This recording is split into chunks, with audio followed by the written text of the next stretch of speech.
Hi, very good morning. I'm Dr. Janak Patel, MD, General Physician. Today I'm going to start with a very useful topics, mainly from clinical sites. That is, we call clinical cases, how you take history, general examination, vital data, etc. And then we'll be going to alimentary system examination, respiratory system, cardiovascular system examination, etc. So we'll be talking one by one. So today I'm going to start with how you take the history. History taking is very important because a good history gives you a good clue to the diagnosis. So history taking is indirectly way what we call as you listen to a patient properly. That is what has to be done. So when you are asking something, you listen properly how the patient is giving you the answer and what are the description of those symptoms, etc. So history taking is obtaining a history from a patient. What for what purpose he is visiting you.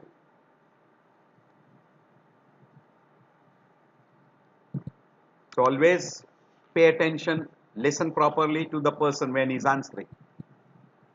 It is always said that listen to the patient because they might be telling you the diagnosis because a good history gives you a good diagnosis.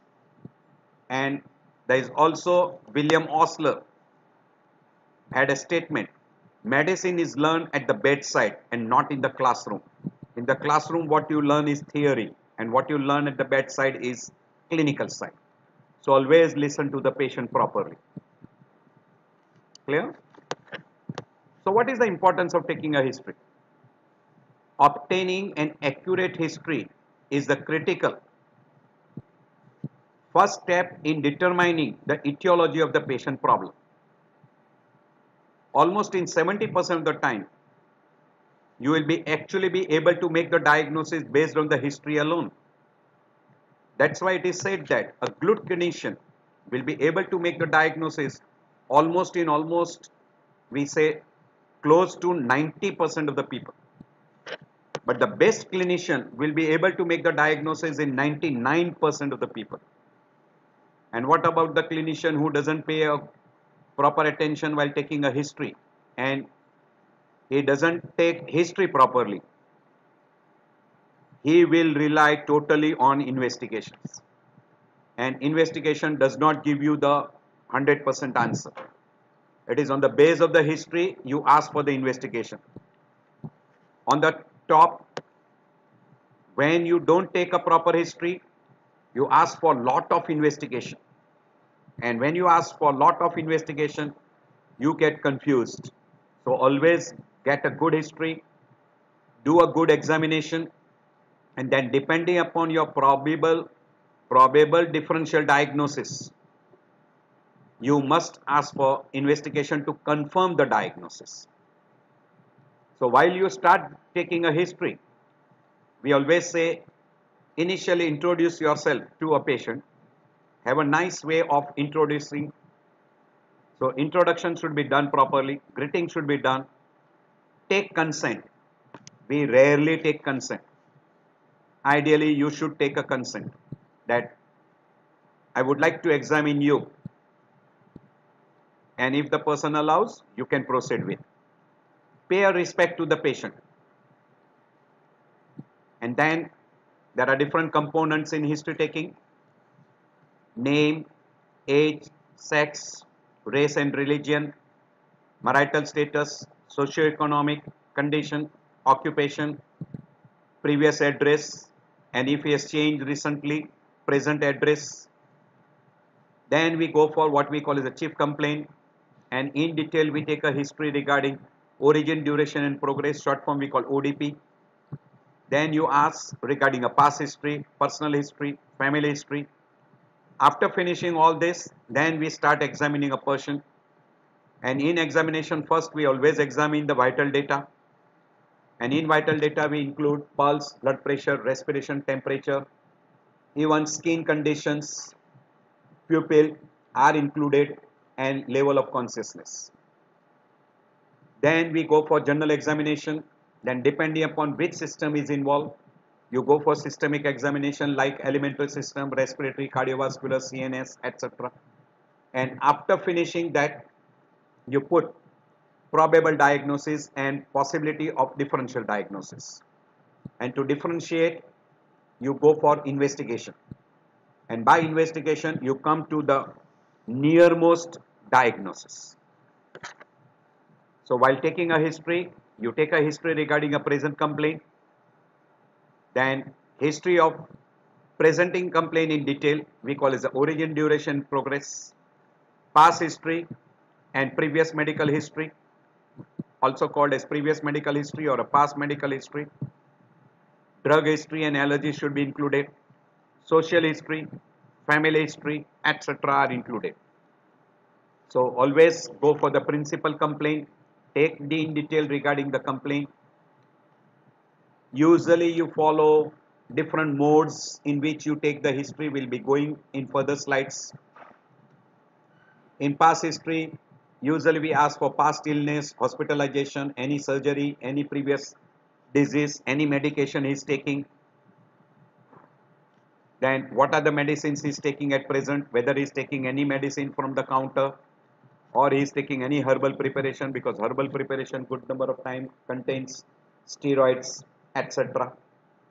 Any side effects of medication he was having, any allergy. And in social history, we ask for occupation, marital status, hobbies, social life, smoking, alcohol, diet, sleeping habits, etc. And then we ask in a family history also. Now we'll be, at present what I will be talking about is what is commonly asked in your oral. Why you ask the name? First and foremost purpose for asking a name is to make a person familiar, and person will feel that you are taking interest in him. So politely when you ask what's your name, you become familiar to that person and person becomes closer to you. Also the name is important for a record purpose, for medical legal purpose. And in future if you want to do any correspondence, you want to ask regarding a progress, etc., name is important.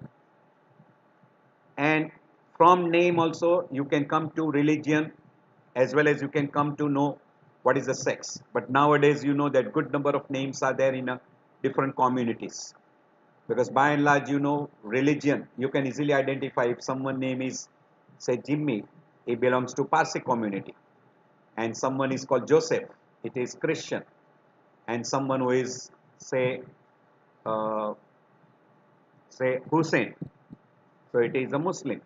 So from that particular name you can identify. And usually a sex also can be easily differentiated, because say Muhammad is usually a male, and say a person who has got name say Mukesh, usually male.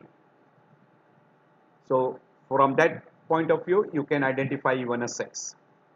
And for medico legal purpose, a good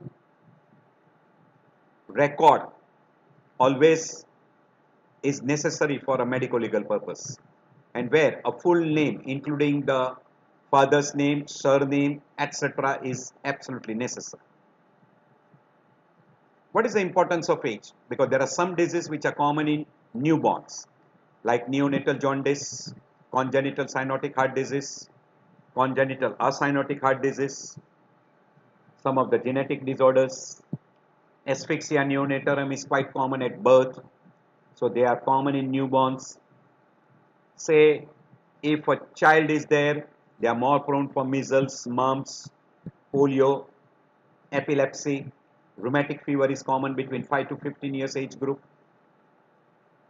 Say adult age, sexually transmitted disease, anxiety, depression, young hypertension, and as the age advances, ischemic heart disease in a middle aged group, diabetes, hypertension, ischemic heart disease are very, very common. And if you say 65, 75, etc., those age means we call old age group. BPH, ischemic heart disease, hypertension, diabetes, cataract, malignancy, and very, very common Alzheimer disease. Quite common at that age. We will not see Alzheimer in a young individuals. Some diseases are common in male like BPH, duodenal ulcer, hypertension. They are quite common. In female, gallstone, CA breast, myxedema, Graves' disease, ischemic heart disease are more common in female. Little more preponderance in female. As far as some religion is concerned, Muslims are very much common for rickets because of burqa. They are not exposed to sunlight. Tinea infection, that is we call tinea saginatum and tinea solium, is quite common in a, what we call as non-vegetarian groups, particularly who are eating pigs. Some contagious disease will be very common in the thickly populated group of people like skin disease, mumps, measles, tuberculosis. Thick population in a small room. In Parsi, Lohana and Muslim, because there is a close marriage, they are more prone for genetic disorders. Punjabi and Sindhis, they are very much fond of having a high fat diet, so they are more prone for obesity, and secondary to obesity, hypertension, diabetes, ischemic heart disease are quite common. In Kashmiri people, because they use kangri for maintaining the external environmental temperature, they are more prone for skin malignancy. These are some of the things which can be asked to you in your oral. As far as socioeconomic group is concerned, we know that a person who is having a very poor socioeconomic group, they will be more prone for malnutritional disorders. Classical example, iron deficiency anemia, hypoproteinemia, Kwashiorkor, marasmus, etc. And a very rich people, because they are more prone for eating a high fat diet, and very frequently they take what we call as fast foods. So they are more prone for obesity, hypertension, ischemic heart disease, insulin resistance, we call cardiometabolic syndrome, and then they are more prone for hypertension, diabetes, hyperlipidemia. Address should be taken, and phone number nowadays, a phone number is very, very useful for a record purpose, for communication, for medical legal purpose. Now, certain diseases are common. Examples say iodine deficiency, hypothyroidism is very common in Himachal Pradesh. So if someone is coming from that area and he has got a goiter, we know that it is secondary due to iodine deficiency. Letharism is very common in Bihar, Orissa, Uttar Pradesh. Kala Azar is also very common in Orissa, Uttar Pradesh and Bihar. So some of this thing can be asked to you in your oral. Occupation is also sometimes very important, because some of the occupational hazards we call pneumoconiosis, and some of the example of pneumoconiosis is silicosis, asbestosis. It can end up with mesothelioma. Person working with aniline dye can develop a bladder carcinoma, and person who is working with a paint factory, they can end up with a lead toxicity, and person who are working in a coal mine, they will be more prone for carbon monoxide poisoning. Some of the examples: marital status, good number of time it is very important. A married person can have anxiety and depression, quite common. Unmarried person will have a very high chance of sexually transmitted disease, or we nowadays we call as a sexually transmitted infections, HIV infection, etc. In a married person, trichomonas infection is quite common in a female, which can be easily transmitted to a male, and the disease from male to female and from male to male are quite common. Some of the disease like HIV infection, trichomonas infection, etc. Date on which you have taken a history should be on a record. and on date when you are admitting a person in a hospital, that should be also on a record. And these are also important to find out the progress. If person is having altered level of consciousness, altered mental status, has psychiatric disorders, is not in a position to give you answer, then it should be taken from relatives, friends, doctor who has seen before, nurse or any attendant. But if patient is fully conscious and is giving you a good reply, you should take a history from patient only. Complaint should be mentioned in the patient's own words, and duration should be also mentioned accordingly. There are three words which we commonly utilize: open question, closed question, and leading questions. While taking a history, open question means, say like, how can I help you? You said you have pain on the movement. Can you tell me which movement make you pain worse? So that are called open questions. Closed question means, are you still taking aspirin prescribed by your general practitioner? Is that an accurate summary of your symptom? That is closed question. While leading question is, you are not allergic to anything, are you? Are your joints painful in cold weather? So we are giving them a leading when the pain increases, whether it is with exposure to cold, etc. So chief complaint, you will have to get that into detail. We call as origin, duration, and progress. So history of present illness is very important. In that also, you will have to put all the complaint in a chronological order. Usually we start with a short complaint first and the longest complaint last. Best is always the longest complaint should be taken first. Full detailed description of that longest complaint, and then you go to the shortest complaint. Get good past medical history, family history, personal history, social history, history of taking drugs, treatment, any treatment. All those should be taken. And if patient is female, obstetric and gynec history should be taken. What you take in a chief complaint? Always onset, how it has progressed. So we call onset, duration, how it has progressed. So progress, stationary, regressive, fluctuating, what is the response to the treatment, etc.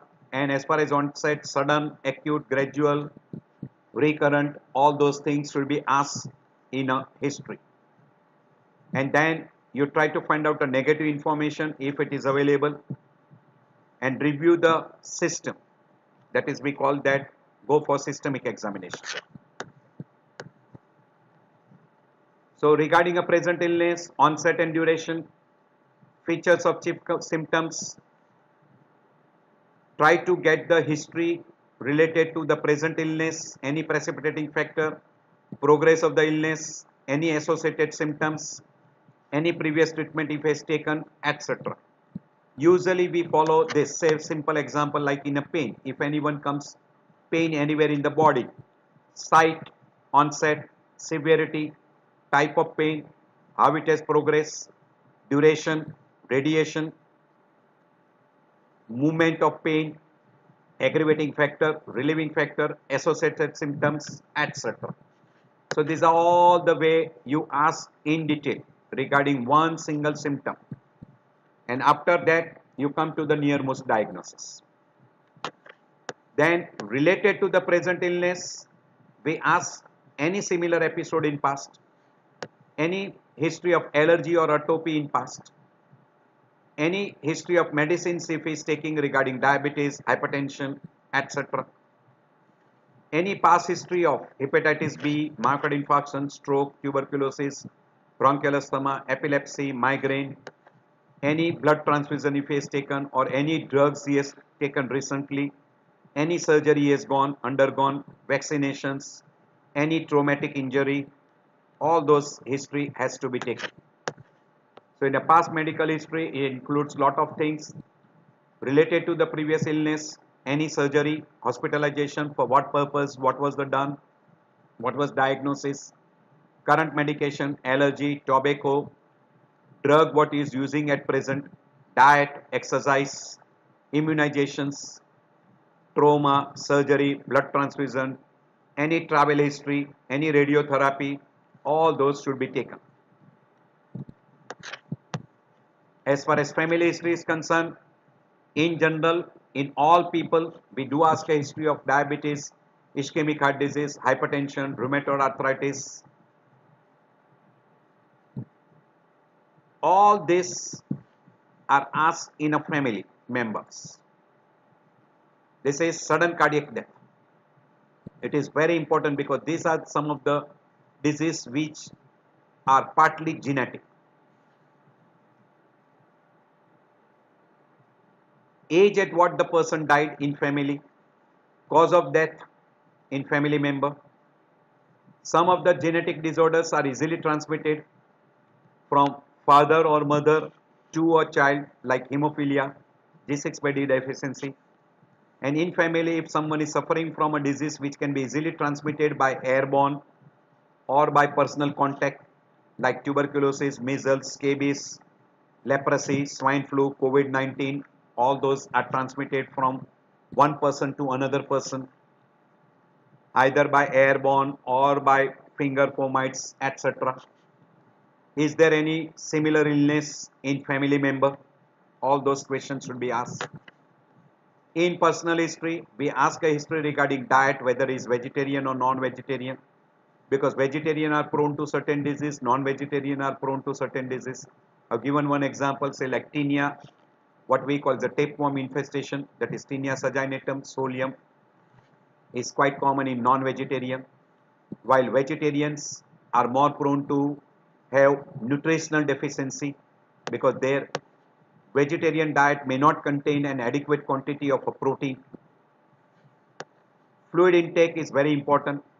Some of the person may have a poor water intake, and some person might have an excessive intake, they can have a polydipsia. Appetite, polyphagia, increase, decrease or normal. Urination, polyuria, oliguria or normal. Sleep, insomnia, somnambulism, all those questions should be asked. Regarding stool habits, constipation, or person has got loose motion or diarrhea, or person is having dysentery. If person is having all this complaint, he might have some disorders. Habits, personal habits like alcohol, tobacco, eating like snaps or putting a tobacco in the cheek, smoking, drug addiction, or what drug is taking at present, or history of exposure like sexually transmitted disorders or sexually transmitted infections, history of allergy like allergic to drugs, atopy, allergy to dust, pollen grains, or any particular food is also of importance. And do take in detail regarding the history of smoking and history of alcohol, because alcohol can produce lot of damage. So all this should be taken. These are all included in a good history taking. And this is while taking a history, you can see the patient and you can come to some of the diagnosis. So a good observation while taking a history is very, very useful. So I end my lecture here. This is regarding a history taking initially, and then you go for a general examination which also includes vital data, and then you go for the examination from head to toe. First I'll take in a general examination from head to toe in a short, and then we'll go to vital data. So I thank you all for taking out time. I know your time is valuable and appreciate you for spending some of the time with me. This is absolutely necessary to have a very good history, and history taking is an art. History taking in a homeopathy is little different from history taking in a allopathy side, but all whether it is allopathy, homeopathy, Ayurveda or naturopathy, a good history taking is a must to come to the nearmost diagnosis. So I end my lecture here. If you like this lecture, please press button like, subscribe, and you can share with your friends. It will be beneficial. In your oral exam, very frequently, lot of questions